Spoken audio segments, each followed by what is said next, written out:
Wat is jou droom? Dis 'n vraag wat ek vir almal vra wat ek deesdae ontmoet.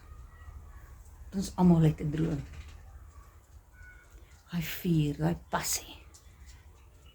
Dit wat jy enigiets sal voorgee, enigiets voor sal doen. Jy kan dit voel, jy kan dit sien, jy kan dit al klaar imagine. Daai droom. Maar 'n droom is net 'n droom, totdat jy 'n plan maak en aksie vat. Anders is dit maar net 'n storie. En om my eerste stappie te vat, is seker die moeilikste stappie wat jy kan vat.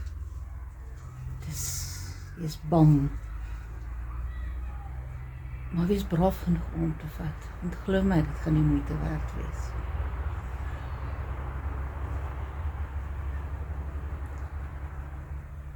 Ek wil vandag vir jou sê, ek glo in jou. Ek weet jy kan. Jy moet net daai eerste stapie vat. So doen dit. Vir 'n stap. Maak 'n plan.